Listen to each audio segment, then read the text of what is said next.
You go up 19-0 against any team, and then to lose it, I don't think we scored in the second half. We lost to 21-19. You're thinking, Jesus Christ, are we ever going to beat this mob? House of Rugby Ireland, here on Joe. Game changed. Hello and welcome to House of Rugby Ireland, here on Joe. We've got a really good show coming up for you all. In just a moment, myself and Ronan will be joined from Australia by Rob Kearney for a chat about how he's getting on down under. In part 2, we'll hear from Sam Warburton, discuss Ireland's Six Nations win over Italy, and a little bit about the upcoming semi-finals for Leinster and Ulster. But first, Ronan, we'll start off and keep the Munster fans happy. What did you make of that 27-3 win for Munster in the RDS yesterday? Yeah, pretty pleasing from a Munster point of view, I think. Look, we're under no illusion that we had a fully stacked side, and Leinster probably playing their second string team, trying to get game time into the likes of James Ryan and Gary Ringrose going into the semi-finals this weekend. So look, a pleasing win. I suppose it's going to heal any kind of psychological scars that would have been there over the last couple of months and years. That there was a lot of talk in the media about Leinster winning the last consecutive 10 games against Munster. So it's good for him to get one over, and a good couple of young lads on the bench who got a bit of game time and got the experience beating Leinster. So it'll be good for them, and good for them at the start of their careers to experience that as well. Yeah, I'd say there was a feeling in the Munster changing room afterwards. Probably, I'd imagine that they wish they could have done that when they met them in the final. I did think they played an awful lot better. I realised that there was a lot of rotation going on in that Leinster side, but it was a more complete performance by Munster than that final, definitely. It was, and I suppose with the way the Rainbow Cup is going, and it's turned into a small bit of a shambles that we don't know whether a come or a going or how many games are going to be in it. Look, Munster have the luxury of going full strength in these competitions because they have nothing else. Obviously, Leinster went second string because they've got La Rochelle like around the corner. So it was a good opportunity for them to play with no real pressure and to express themselves. And I know they talked a lot during the week about retaining possession and holding on to possession because they found it so hard to get the ball off Leinster last month in the final. So they did it a little bit better. They kept the ball in hand a little bit more, and I think Joey settled in a little bit better into 10 as well. He seemed a lot more comfortable in himself, and the more game time he gets, I think the better team will start moving as well. Yeah, definitely, and Munster probably left a couple of opportunities out there as well. There was a number of times they were in the Leinster 22 and they turned the ball over. Even at the end, they had that rolling maul that went down. Yeah, like they probably did leave a couple of scores out there as well, even though it was a big enough win.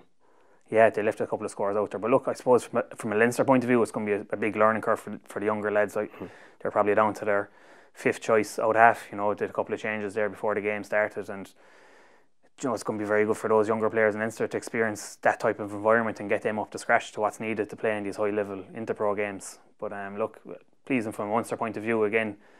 Those scars that would have been there of games gone by, a bit of healing done, and a win. But in a sense, with the Rainbow Cup, you would like to see maybe if they started the bench and put some of the more experienced players on the bench and give them 20 minutes. Joe, I would like to see Craig Casey got a full 60 minutes, 70 minutes against Leinster side, and the same with Diarmuid Barron on the bench and a couple of these younger lads. You need to really let them experience what it's like, the intensity of these inter-pro games. Yeah, but I'd say from Van Graham and Stephen Larkham's position, I'd say they're just thinking we need to break the cycle of Leinster winning. Kicking on to next year, and they have done that. But the bigger difference actually I saw as well, just from the performance, and I realised that it wasn't the same intensity as that final, but I did think that Munster caused a lot more issues at the breakdown. You saw Tig, Damien Delande got a couple of really good turnovers on the ground. They seemed to pick their times better, and that they got a bit of inroads there. Yeah, Tig Byrne had it again. He's an absolute freak, and how many times we've chatted about him he's just sensational on the ground, and he's one of these players like Porter for Leinster. When they get over the ball, they're literally impossible to move. Munster are definitely more accurate around that. They held onto the ball a lot better. They they seemed like they weren't playing with major constraints. You know, in the final last month, they seemed like a team that were under pressure from the get-go.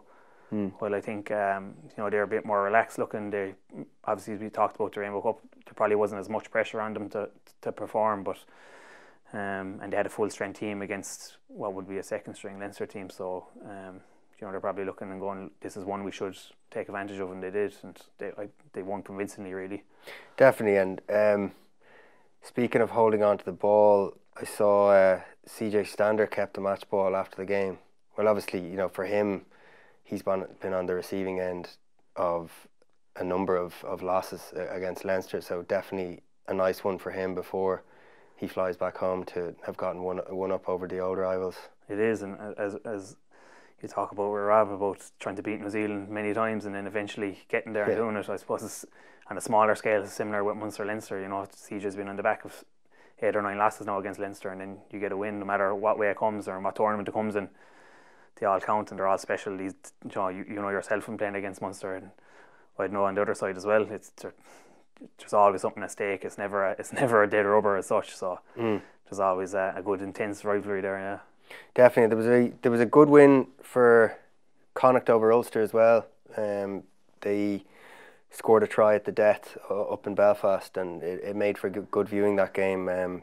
In fairness to both of those sides, they did both played some great rugby during that match. Yeah, I love watching Connacht play. They can be so exciting, and we chatted about earlier that on their day they can perform and beat any team. But I think Nigel Carlin's done an unbelievable job with their attack. You know, regarding entertainment value, they always produce it. They're always exciting to watch, and they're able to run the ball from anywhere, and they're able to score tries from anywhere. And it was interesting as well to see him use the new law variations that are coming in the Captain's Challenge, and you know, get a penalty and eventually get down the pitch and be able to win the game. It just shows that a couple of these new law variations coming in are going to work. And you know, we haven't seen anyone get a red card yet. You know, and especially with all the high tackles.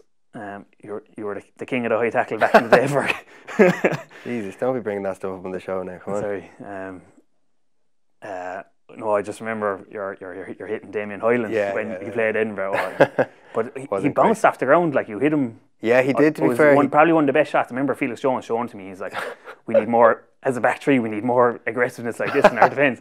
I remember him showing to me, and your man just bounced off the ground. I was like, how the hell is he after getting up after that? I know, yeah. I came out worse, unfortunately, from that. Yeah. But for Ulster, heading into next Friday, this semi-final, you know, not ideal for them to lose the game, but you could say the same about Leinster, you know, losing to Munster. But I'm sure that'll just be a clean slate for both teams, and obviously the focus for both of the sides was on the semi this week. Yeah, 100%. As we said, Leinster point of view, obviously they want to get a win, but look, they're trying to get game time into James Ryan, into I know Caelan Darris pulled out just before the game, and into Gary Ringrose, who was captain of the side. Now, you know, they never want to lose to Munster, but to get game time into these lads going into La Rochelle are going to be, it's just going to be an unbelievable ask, you know, and to have Gary and to have James Ryan getting game time under their belt going into a starting team next week is key for Leinster, so they'll be happy to get the boys through the game. Good stuff. Right, let's get Rob Kearney on. House of Rugby Ireland, here on Joe. Game changed. Rob, how are you? Great to have you on the show. Thanks for joining us. Not at all. Thanks for having me on, lads. How's all with you? Are you currently quarantining for 3 days in a hotel room, I believe? Yeah, it's all a bit mental. So there was one single case in Perth last week. So they shut the whole of Perth down for 3 days. So we've a semi-final in Canberra against the Brumbies this weekend. So we had to fly out on Sunday. Because we wouldn't have been allowed to train in Perth. There's no exemptions for professional sports teams like there is back home. So we got out of there, but we still have to quarantine in a hotel here for 3 days, which is going to be some crack. Jesus, that'll be tough, but at least you mentioned you're able to get out and train, is it? You can do a bit of exercise every day? Yeah, so I think we're allowed out for training for maybe 3 hours in the morning time. Because we wouldn't have been allowed out in Perth. Everyone's like locked down, you can't leave the house at all. So I think that's the reason why we came here a little bit early. Very good. You know what? So last week we had Mike Ross on the show, and we were going over a couple of stories with him, and that incident popped up where you and me bought those sweets in the joke shop, and Joe. Do you know what? I was only watching it back this morning. Joe tagged me in it. That was the funniest thing ever. But I didn't actually realize that was the last time you played for Ireland. No, it wasn't. That was just a bit of salt and pepper to make the story a bit better. Yeah, but you remember Joe did say, he was like, yeah, funny, isn't it, Ferg? It's the last time you'll fucking play for Ireland. Yeah, that was what he said. I know, yeah. He wasn't really that far wrong. In terms of starts, I don't think there was that many more, but I think it was still worth it in my eyes. Yeah, it was. It's not often you get one up on him. No, you're a big United fan though, Rob, as people might know from your social media. What did you make of the whole Super League fiasco? John, I haven't been following it too much. I thought like Monday Night Football now has just turned into the best bit of TV there is out there at the moment. And it's funny when you see the likes of Gary Neville, Jamie Carragher, the power that they have over English football at the moment. Yeah. I think without those two going as strongly as they did, the Super League could still potentially be going ahead at the moment. I know, it's scary, isn't it, how much power those guys hold at the moment. Like, but I think that whole situation, it was great to see because it sums up the power of the fans as well. You know, you saw the groups that were, you know, all protesting outside Old Trafford, you know, saying that they wanted to get rid of the shareholders and all that type of stuff. And really, like, if you take that away from, you know, even the rugby side, you take the fans away, you know, it turns into a pretty soulless game for everyone. And I realise that the footballers are making a lot of money, but it was just great to see how much weight their opinions held. Yeah, it does. And it shows, I suppose, you know, you've got these wealthy owners who come in and they're treating it solely as a business. They just want to make money. And that's probably the problem that football has gotten into over the last few years, that you've got guys who are taking over the country who aren't necessarily supporters of the game. They don't really care too much about the future of the game. The only thing that they care about is the revenue at the end of the year. And I think football's taken a big step towards going back, giving the fans, you know, the ownership of the game. Because at the end of the day, they're the true stakeholders of any football club. Who would have thought we would have been dialing you in from Australia to talk about the Premier League and soccer? That would have been an outside bet. Definitely not me. But dialing me in to talk anything about soccer, I didn't think you would. I know. Tell us, how are you enjoying it over there? Anyway, I'm interested here because I saw you have done one or two things. You were talking to Off the Ball and one or two others. But just for our listeners, you know, how have you enjoyed the change? You know, obviously you're later on in your career, but it seems like you've taken to it like a duck to water. And how's it been for you?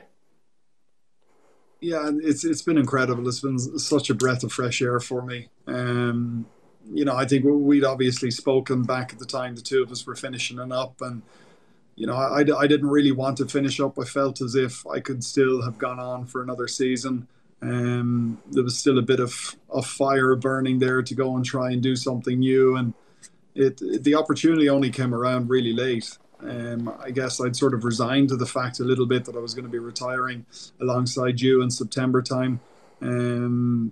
You know, and then the opportunity came up and it was too good to turn down. And looking back on it now, I've just been so blessed with the timing of it. You know, if I had to choose 6 months to leave Ireland over the last 100 years, this would have been the 6 months to leave.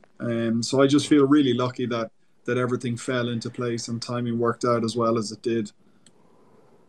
Rob, after experience in life outside of Leinster, would if you had your time over, would you have done this a bit sooner? You know what, I've loved it, and I do love it, and it's so nice to get to a new country, new environment, get into a new team. The climate is obviously pretty incredible too, but I was always a big believer that, not to rub it into a Munster man now, but there's no we can do that. We substitute can for do that. medals. Hold on, we might win the There's Rainbow no Cup yet. substitute for medals. Well, you got off to some start last night, that's for sure. But no, listen, I've been so lucky to, even in the latter parts of my year, 2018, 19, win some medals. And I think at the end of the day, well, certainly for me, medals were the only thing that mattered. And had I been a part maybe of a team in a Leinster era that wasn't going as well and wasn't as successful, well, then maybe I might have looked to move away sooner. But certainly I don't have any regrets about not doing this sooner on in my career. Spot on. Yeah, I must say, going back on that, what you mentioned there about the conversation we had, because I remember when you said it to me in the gym, you were like, listen, you didn't know what you were going to do, whether you were going to finish or you were going to try kick on. And I could always sense that you did want to continue playing. And then when you said to me one day, I think we were paired up in a gym session, that the Western Force had been on and there was going to be an offer there, I remember just going, what is going on? Because in my head, I couldn't fathom that, because I was fully ready to kind of go. And really, like, it has worked out unbelievably well for you. You go over to a country, granted you have the 14-day quarantine, but COVID-free, lovely, beautiful climate. It looks like a great bunch of lads, and now you're in a semi there, which is pretty cool. Yeah, no, it is. And listen, I was exactly like you were in September. I'd fully come around to the fact that I was going to be finishing up. And, I left Leinster in September, so I was effectively on my own for October, November, December, and it was getting cold in the mornings, and I was out training on my own and in the gym on my own. And I was thinking, Jesus Christ, what have you gotten yourself into? You're going over here, you're not training with a team for 4 months, and then you're going to play Super Rugby. Are you mad in the head?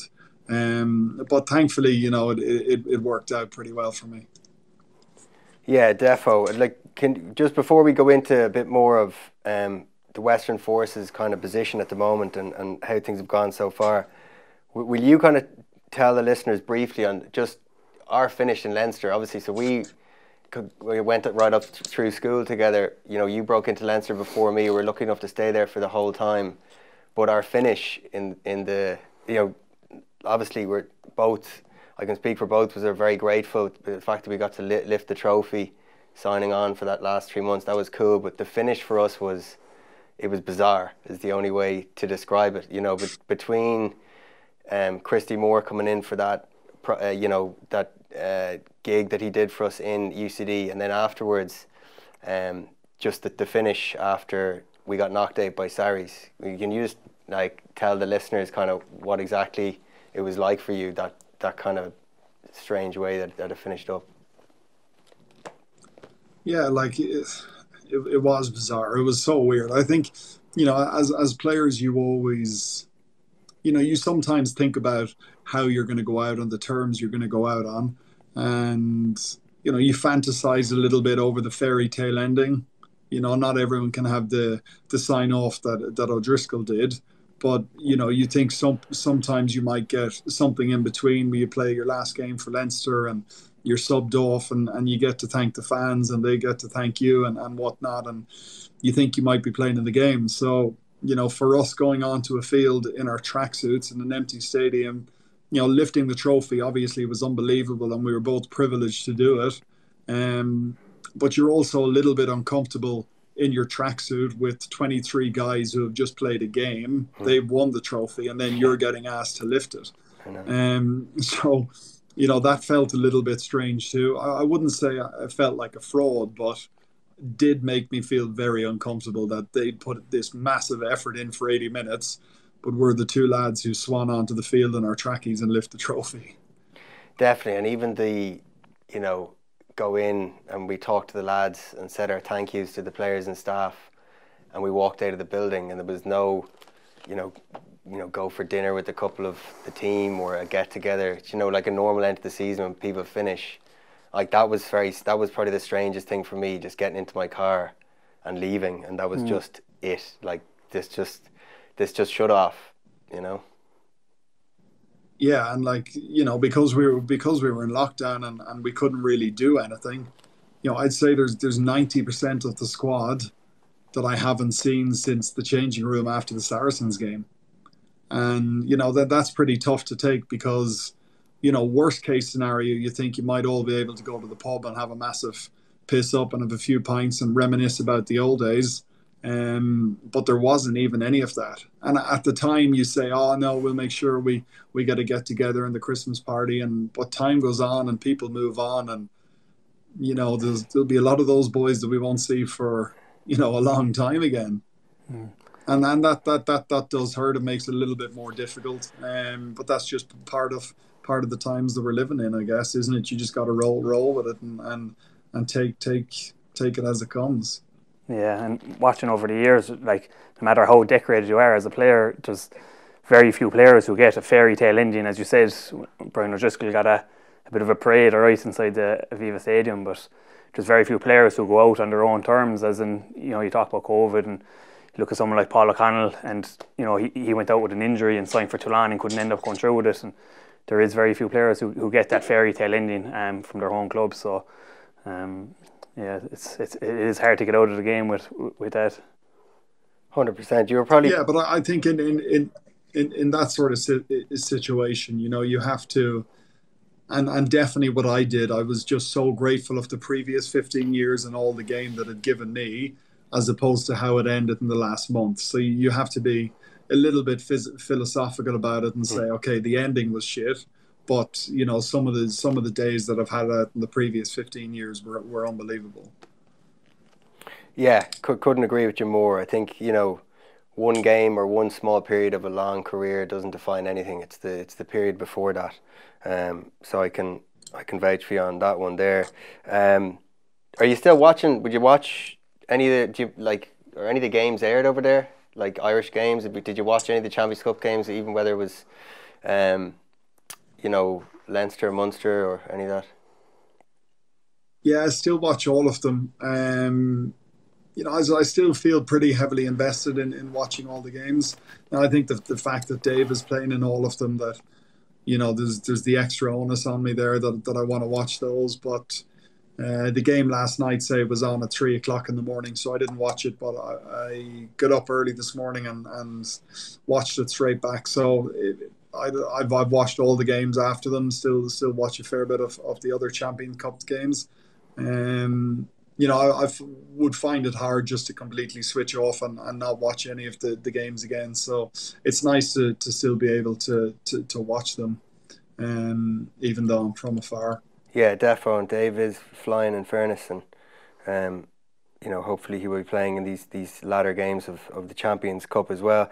Just, I'm going to touch on your book, Rob, here briefly. So in your book, you did mention that there was a sense that you were never kind of truly settling, even though we just mentioned earlier on you won so many trophies. It's widely known amongst the rugby community that you are the most decorated player in Irish rugby history. You do rub Johnny and Drico's nose in that a fair bit as well on the golf course. But that is a bit of a theme that you had. Like, was it because you were always looking at what was coming underneath you, or why was that your mentality? I think when you win trophies, and you'll vouch for this, you get greedy, don't you? And you get such a high from winning trophies that once you win one, the only thing that matters is the next one, and you want to keep doing it. I've been so lucky in terms of, I think I've missed something like 30 games for Ireland, but I haven't missed too many big ones where there's been medals or championship or big Six Nations or some of those games against the All Blacks. I've been fit and available for all of those. So and there's a huge element of luck in that as well.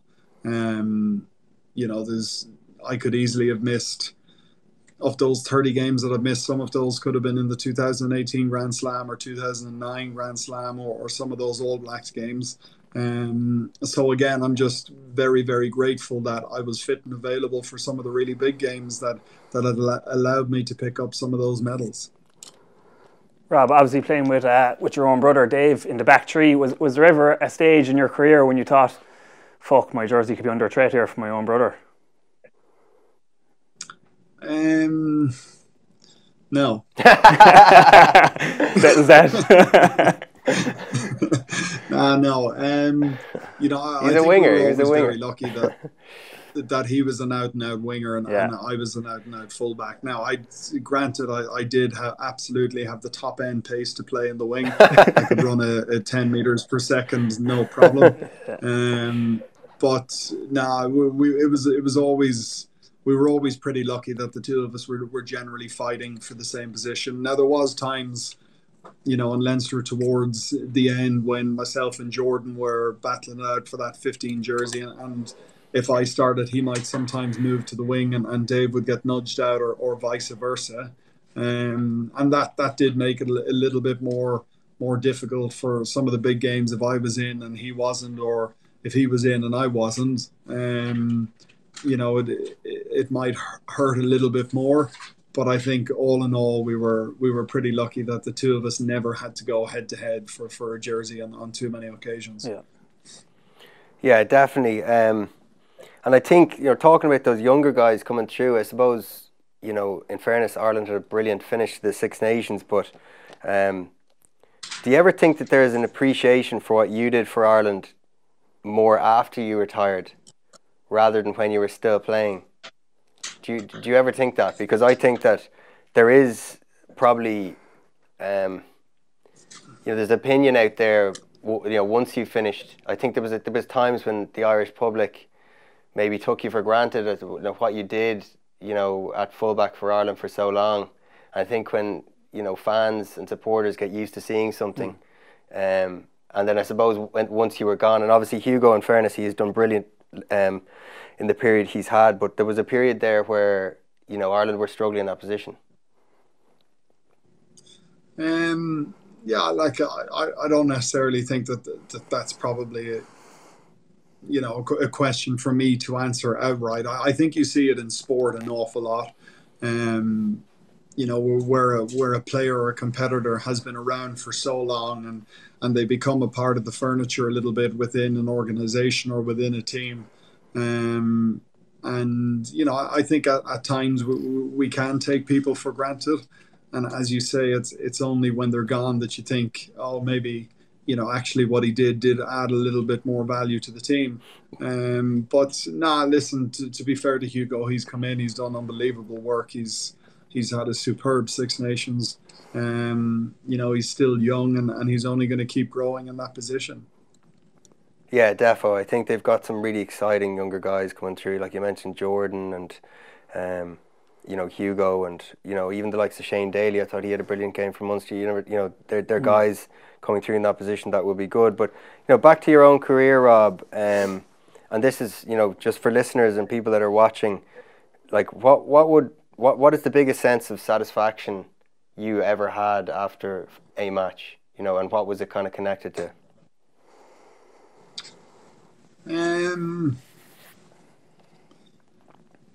There's probably two for me. I think the 2016 game against the All Blacks in Chicago was pretty big for me. You know, I was coming under a lot of heat. My body was breaking down a fair bit in 2015. I wasn't able to string too many matches together. And I think that game in Chicago was the one time that I felt in my career that my position was massively under threat. And I knew it going out onto the game. So to be able to go out then and put in a good performance on a really big game where the team won and we made history was pretty nice for me. 2018, I think, was probably the one moment of my whole career that I take so much pride from. You know, to have been able to be a part of a Grand Slam team in 2009 and then to go and do it again in 2018 and put in a really, you know, pretty solid tournament in terms of my own performances and to know that you can do that on the big stage 9 years later, given some of the moments and dips in form and injury that I've been through and in you know the years previous to that. You know, and I don't know how old I was, maybe 32. That was definitely the one year that I take most satisfaction from. Yeah, definitely. I think those, you know, games against the All Blacks, Like, you know, I remember that 3-test tour that we were on. We were rooming together for the entire thing. And like, God, like we were traveling around to some of the, like, and the thing is, New Zealand is a beautiful country, but in the winter time down there, is some of the spots can be pretty bleak, and the All Blacks are only getting going really with their season. Yeah. So, and you're coming to the tail end of a Pro 14 or a European Cup, and really the squad going over there was a bit exhausted mentally and physically, even though we ran them close in the second game. But the third game, Rob, if you remember, like there was actually one line, because we lost in the third game 60-0, and we nearly beat them in the second game. So guys' heads were gone, and like lads pretty much had the flip-flops on ready to go on their holidays, you know, and just get out of there. But I remember Drico, I remember Ritalak just he ghosted through a gap and just like dummied one of the backs and goes through a gap from like 40 metres in. And this was at like 40. Yeah, he dummied you. 45 now. And you still missed him at the back, the goalkeeper. But I remember Drico under the post, and like, what does a captain say, you know, to a team that's losing 45-0? And I remember him going, lads, I know things have gone to shit, but that was particularly fucking bad. I'll never forget that game. That was. It just felt like we spent the whole game under our sticks. And I think the biggest mistake was we sort of poked the bear the week before, and that game we should have won.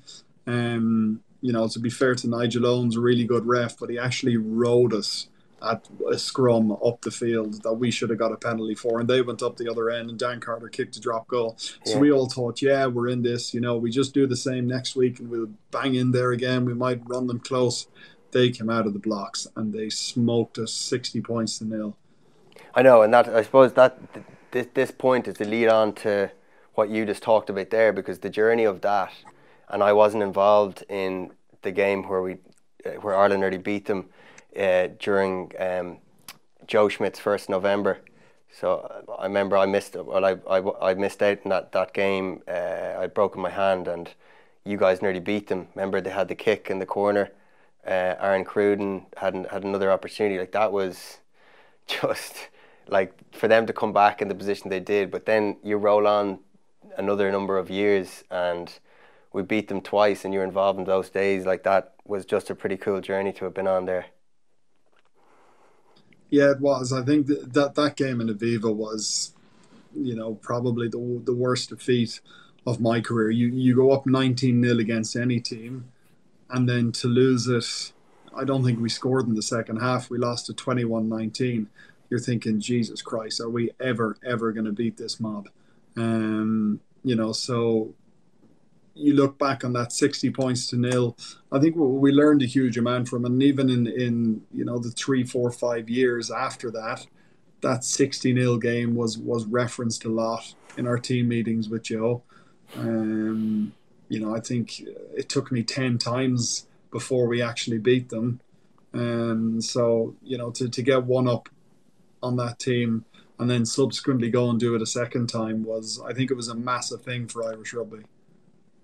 Yeah, definitely. I actually went to the game in 2018, and I hadn't been to many games when I was still playing, and like, to see the entire stadium stay in their seats afterwards and everyone sing the Fields of Athenry, like, I don't think I just, bar on TV, I hadn't seen scenes like that in Lansdowne Road for so many years. It was just such a special day, I'd say, to be involved in.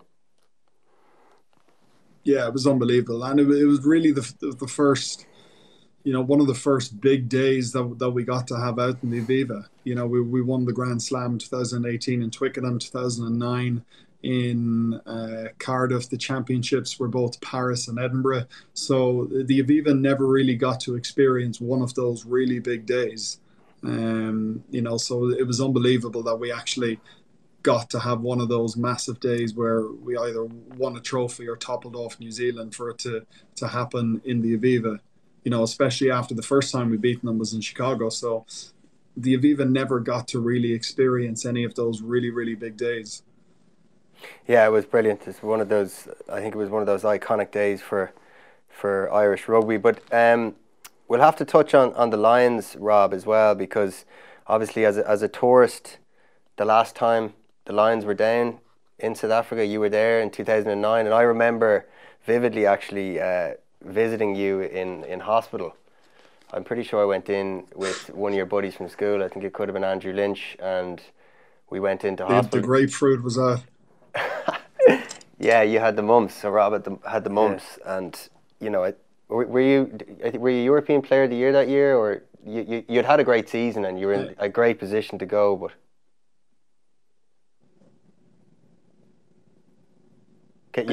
No, I wasn't European Player that year. No, it was off the back of the 2009 Grand Slam. Leinster had won the Heineken Cup, so yeah, I was in a pretty good position to go. Obviously, I was still pretty young, so you're never sure that you were going to get picked on it. But then after that quarter-final game, I got hit with the mumps, and I think I was in Blackrock Clinic for 2 weeks. I was sick as a dog, and you were one of the few to come in and visit me. Thanks for that. Yeah, no worries, man. But listen, that tour though, you know, because I saw clips of the '97 Lions there. It was like a classics on Sky Sports. It does seem like South Africa is a particularly special place, and I know that like all the three tours they go on in whatever cycle you manage to get, but South Africa does seem pretty special. Like how much of a difference is it going to be not having those fans there, because you experienced all that and the, you know, just the crazed fans that go over there and the support that it gets. It's a big part that a lot of guys aren't going to experience. Yeah, it is, and it's really unfortunate because, you know, the Lions supporters are incredible. I don't know where they all come out from, but you know, you go to those stadiums and a lot of the time there's more red in the stadium than there is the opposition colour. The South Africans are pretty hostile as a group of fans. They don't, not that they don't make you feel very welcome to the country, but they're hostile and they try and intimidate you a little bit. You know, I'll never forget the bus journeys to the ground, and they're throwing cans of beers at the bus and they're giving you the fingers and they're screaming "Baka, Baka, Baka." So it is a little bit intimidating. But I think if we've seen anything from sport over the last year, that, you know, the away team, there's a little bit of an advantage with them. The old home teams aren't getting as many wins as you might have expected in previous years. So, you know, if anything, I think it'll probably be in the favour of the Lions team. Rob, where would a test match, a Lions test series match, in relation to intensity compared to like a Champions Cup final or compared to a Grand Slam winning game, where does the intensity of a test match lie? Like I've only played 3 test matches, so I wasn't involved in any of the tests in 2013. And those 3 particular test matches in 2009 were and still are probably lauded as one of the most physical test series that's ever been played. You know, so to be honest, that second test in particular, I can't even judge it against anything else. It was just completely on a different stratosphere to any other game that you would have played in. Yeah, defo. And that tour though, it did look like the nations, like you guys got on. You have some good friends from that tour, and I know you toured 2013, but you were quite young. Like, what age were you? 23 when you toured to South Africa? Was it around 23, 24? Yeah, 23. And, you know, I think, again, one of the best things about the Lions tour is how quickly you build up relationships with the other teams. You know, you go through years of big Six Nations match when you're trying to kick the heads off each other, and the only thing you want to do is win for your team. And, you know, people talk about, you know, the ethos of the Lions and how special it is. For me, the most special thing is how quickly you build bonds and relationships with players from those other countries.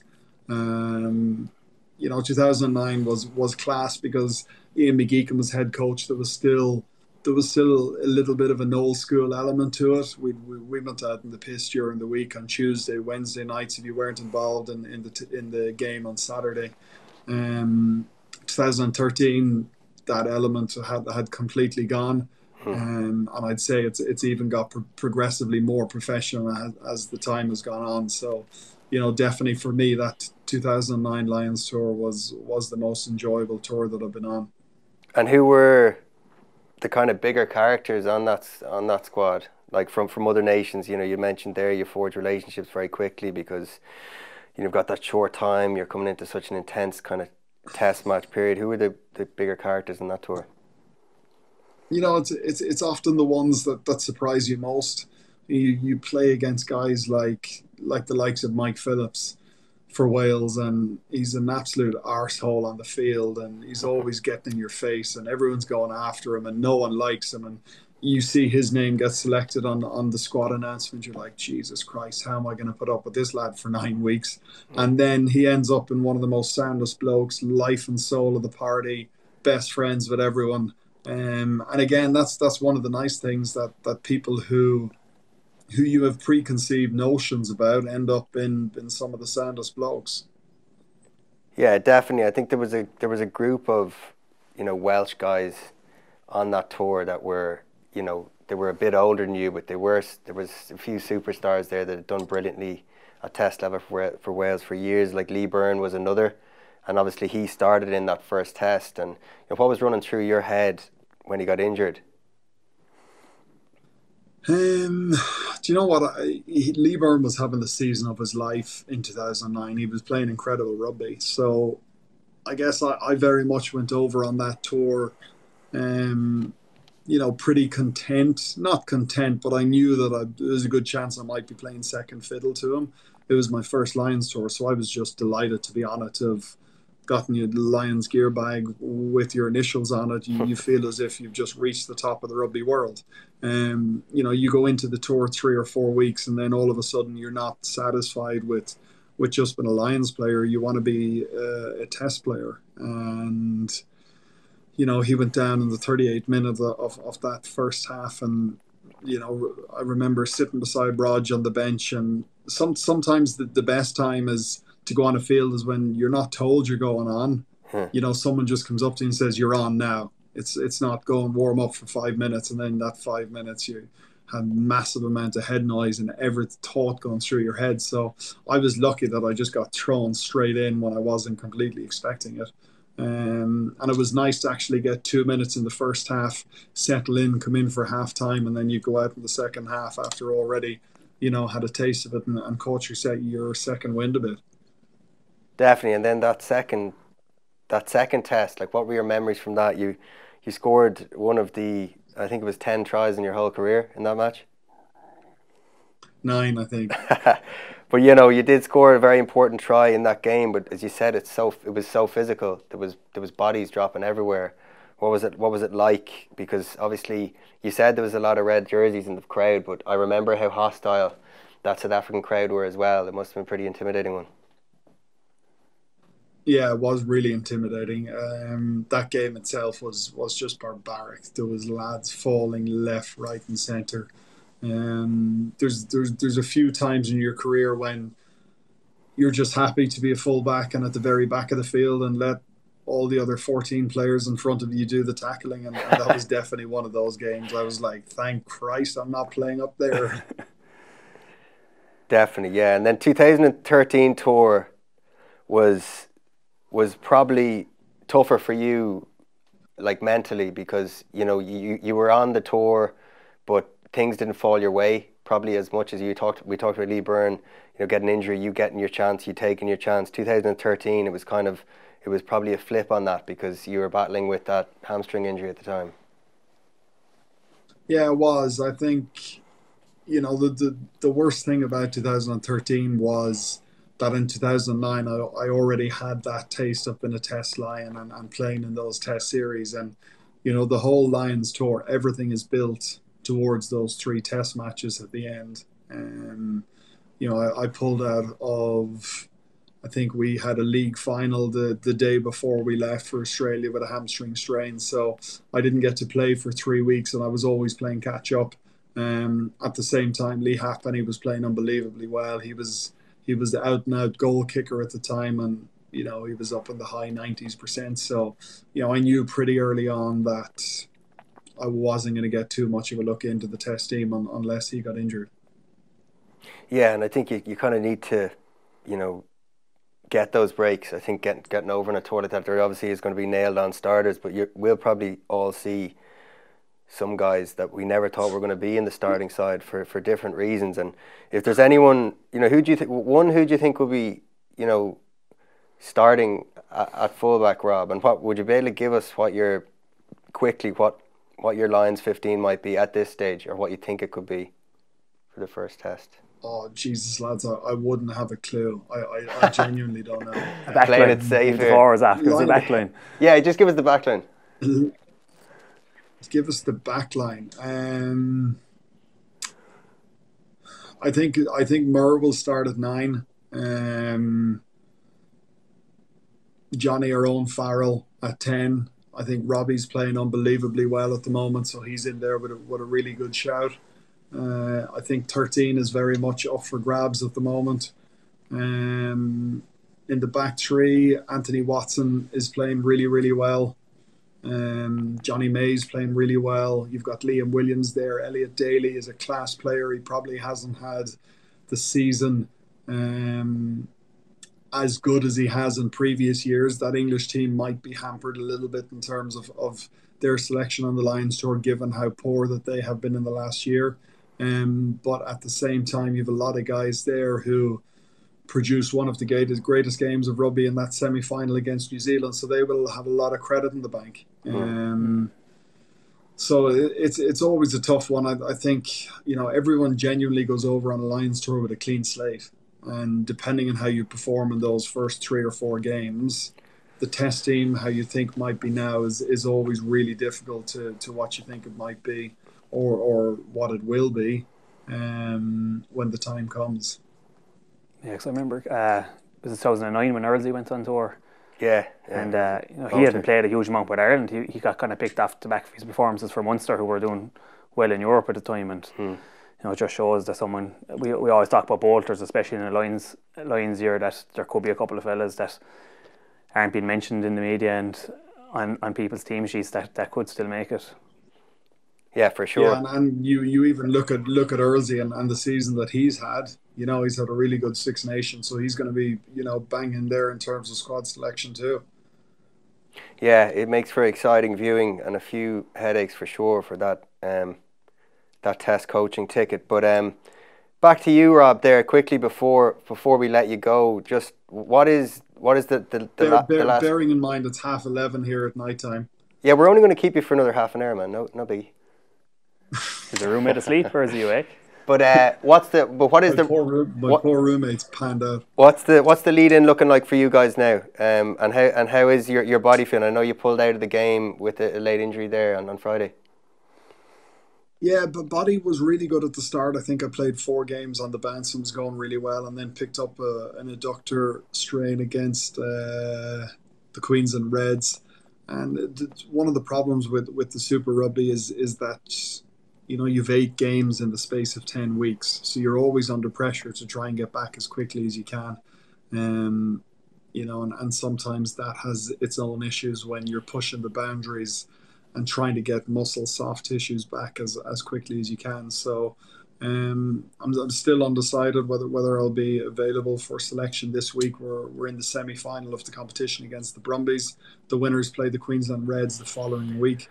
And then we have the nice task of playing all the New Zealand teams 5 weeks on the bounce, which I can't wait for. You could be picking up a few soft tissues for those games, could you? Oh man, that Crusaders game, I might be feeling a bit unwell the night before. Well, listen, Rob, thanks a million for dialing in, and best of luck over the next few weeks. Take care of yourself. Thanks, lads. Good to chat. Cheers, Rob. So, man. House of Rugby Ireland, here on Joe. Game changed. I think Josh van der Flier has been phenomenal lately.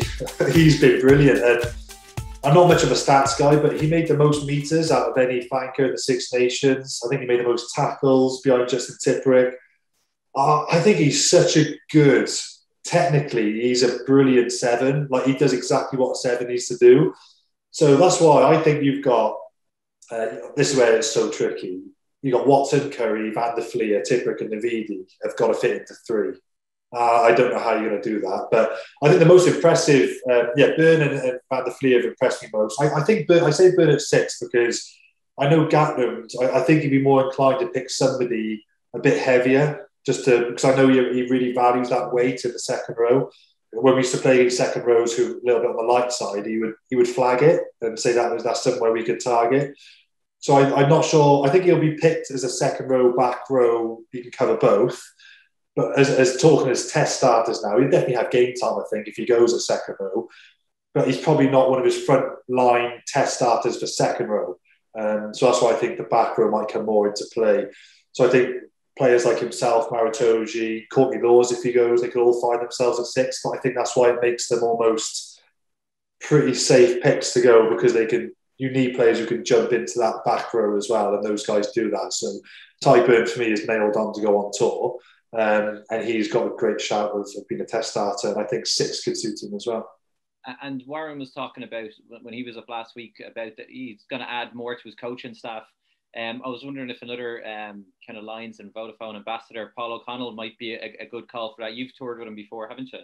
Yeah, I thought that, putting 2 and 2 together, because it makes you wonder whether he'll complete his duties with Ireland and then he'll come on as a line-out coach and forward coach for the second half of the tour. And to have Paulie around the group would be amazing. Even if he didn't coach, just to have him around the group and just have his presence there.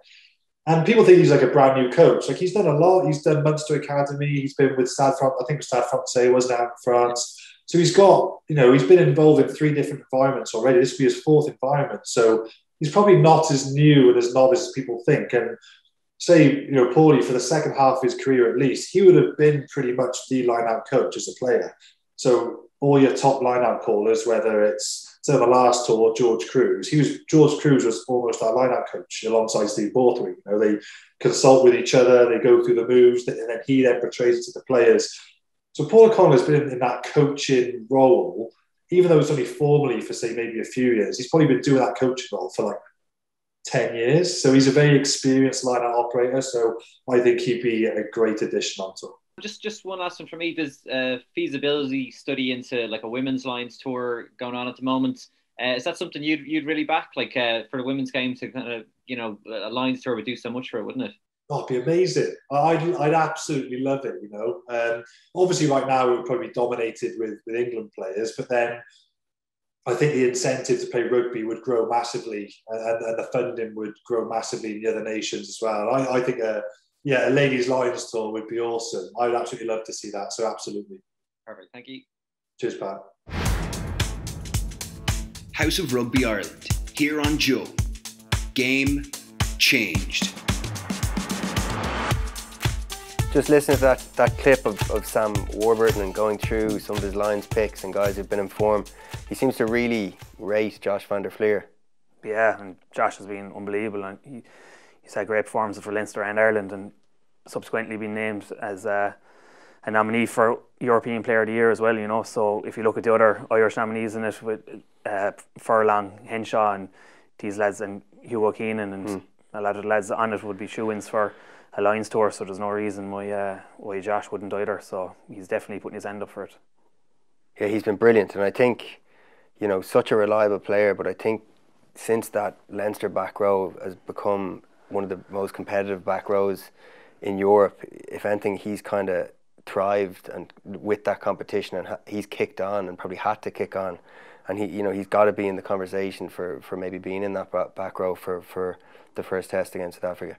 100%. I think, and that's what makes Leinster so good. They have competition right down through the. They get 4 or 5 different sevens to pick from that are all at international level, and I suppose the same is said with Zeeves coming back to Munster now. He's going to add another layer of competition in that back three, and as a result, not only does it benefit Munster and Ireland, but the back three players within Munster now are all going to have to up their game if they want to stay on the pitch, because Zeeves is coming back and he's bringing new ideas and he's bringing a new bit of flair to the game, and it's that it'll only lead to good competition. You said Josh, like he's a lot of lads chomping at the bit. Will Connor's behind him, and that just brings the best out of you, really. Yeah, Scott Penny as well. Scott Penny, yeah, but then yesterday, leading into the semi-final for both Ulster and Leinster this weekend, you've got the likes of Gary Ringrose, James Ryan, Josh Van der Fleer, Jack Conan, then Ulster players like Ian Henderson, Rob Herring,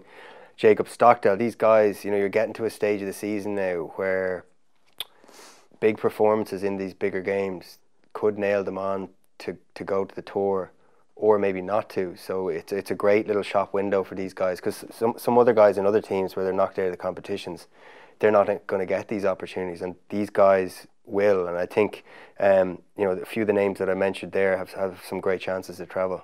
Absolutely. It's as you said, I think that the Lions squad's been named on the 6th of May, and this is another opportunity for those boys like the likes of Stockdale and the likes of Herring, who might be on the edge of selection, and this is, as you said, the shop window for them to get selected. And I was at the Munster Leinster game myself just gone, and Andy Farrell was sitting in front of me, and with the Lions tour and with Ireland looking to tour Fiji, it's it's going to open up, especially for a lot of younger players looking to get into an Irish scene. There's going to be a big crop of Irish lads missing from this summer tour, and it's just going to open up the window for more lads to get into an Irish tour. So on both aspects, there's a lot still at stake.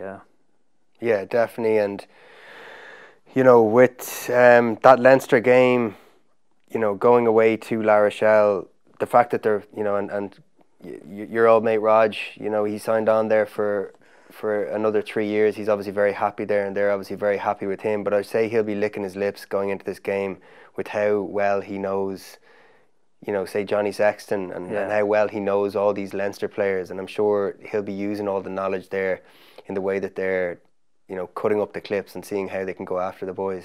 He will, of course, yeah. And when Rob Henny took over Munster, we toured. We did 10 days out in La Rochelle, and we played him in a pre-season friendly, and it was my first time kind of experiencing rugby in France, like I'm playing a French side, and the town is unbelievable. It was a pre-season friendly now, and there was 10,000 people at the game, and there was Mexican wave, and I couldn't believe it. It just opened my eyes to be like, oh my God, the calibre of fans and the setup they have here is incredible. And Raj is going in there now, and he's bringing his European experience. La Rochelle never really featured in Europe, and now Raj goes in, who has huge European experience. John O'Gibbs is there, and now they find themselves in a semi-final. And as you said, he knows a lot of the Leinster players. He would have played with Leo Cullen, and he knows how they take, and he's definitely, as we speak now, he's formulating plans now to beat them.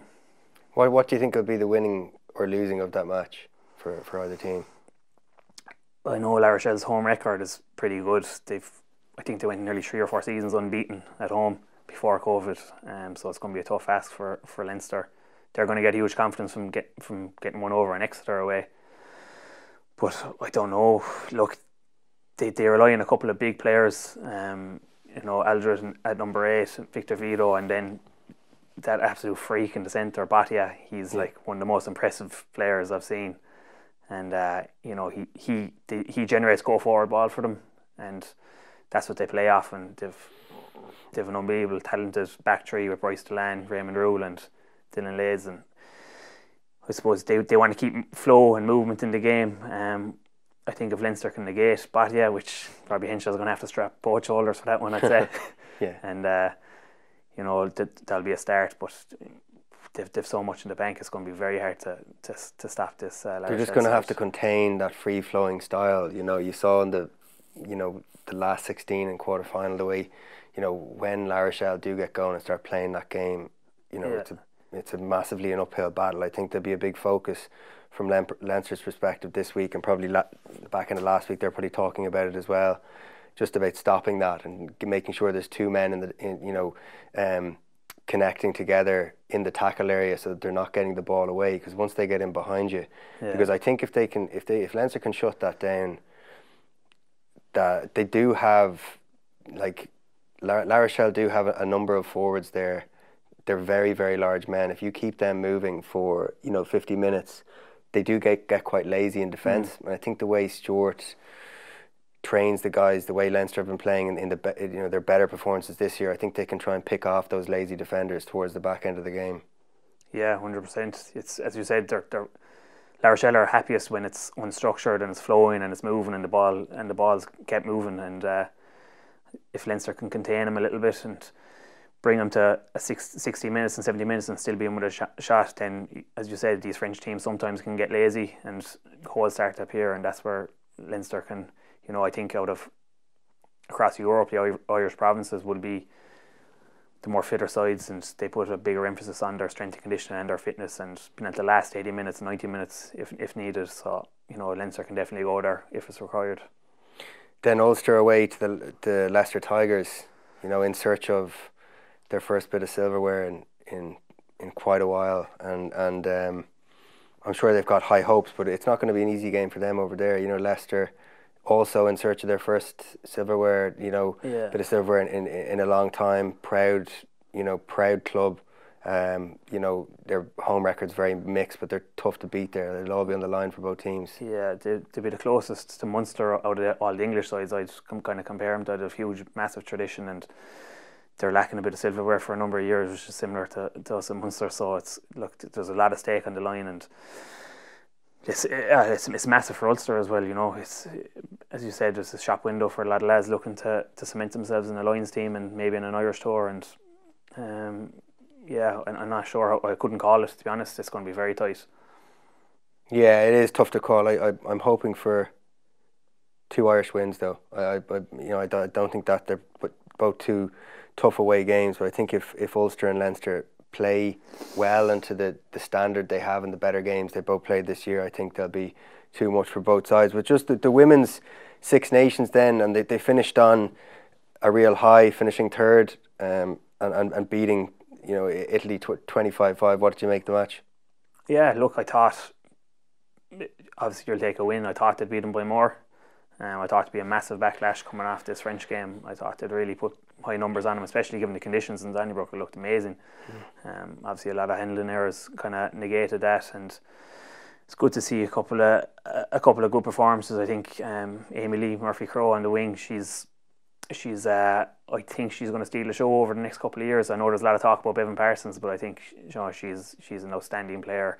She's still only 26 years old, and massive 98 tries on the sevens circuit, which is just outrageous. She's one of the best sevens players in the world. Like something from a computer game, It's like something from a she's like something from a computer. It's like John number rugby. She's just going down the wing, handing people off. But I really think she's going to have a big impact over the next couple of seasons. Yeah.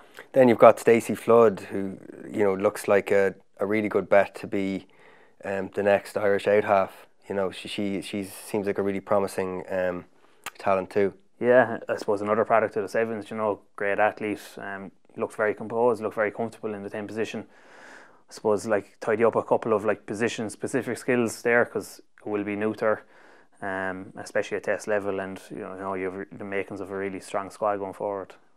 Yeah, and poor Emer caught a knee to the nose. You think she might have broken her nose, so hopefully she's recovering well. But We'll finish there. Cheers, guys, and cheers to everybody for watching and listening. A big thanks to producer Pat Paul, Anthony Dermott, and everyone that helped getting the show together. This is House of Rugby Ireland, here on Joe. House of Rugby Ireland, here on Joe. Game changed.